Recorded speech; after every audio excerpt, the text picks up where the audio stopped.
పులస ఈ మాట వింటేనే గోదావరి జిల్లాలో నోరూరుతుంది. శ్రేష్టమైన స్వచ్ఛమైన చేప ఇది. అతిథులకు రాచమర్యాదలతో ఈ చేపను ఆహారంగా వండి పెడతారు. అయితే ఈ చేప కిలో వందల్లో ఉండదు, వేలల్లో ఉంటుంది. అది కూడా 10,000 దాటి.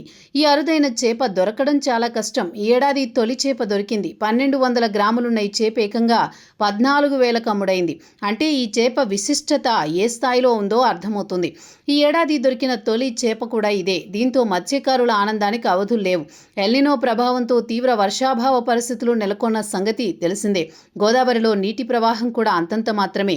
ఈ క్రమంలో సముద్రం నుంచి చేపల ఉత్పత్తికి గాను గోదావరి నదిలోకి పులస చేపలు వచ్చి చేరుతున్నాయి. అయితే ఎర్రనీటి ప్రవాహం నదిలో ఎక్కువగా ఉన్న సమయంలోనే ఎక్కడో వేల కిలోమీటర్ల నుంచి ప్రయాణం చేసే ఈ చేపలు నదిలోకి ఎగబడతాయి.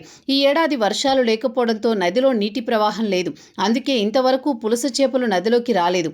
మత్స్యకారులకు చిక్కలేదు. దీంతో ఈ ఏడాది పులస లేనట్టే అని అంతా భావించారు. కానీ ఎట్టకేలకు ఒక్క పులస చేప దొరికింది. గౌతమి గోదావరిలో డాక్టర్ బిఆర్ అంబేద్కర్ కోనసీమ జిల్లా కోటిపల్లికి చెరువులో మత్స్యకారుల వలలో 1250 గ్రాముల చేప పడింది.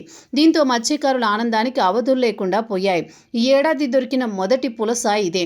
దీంతో యానాం రేవులో వేలం వేశారు. పొన్నమండ రత్నం, భద్రం దంపతులు 14,000 రూపాయల కొనుగోలు చేశారు.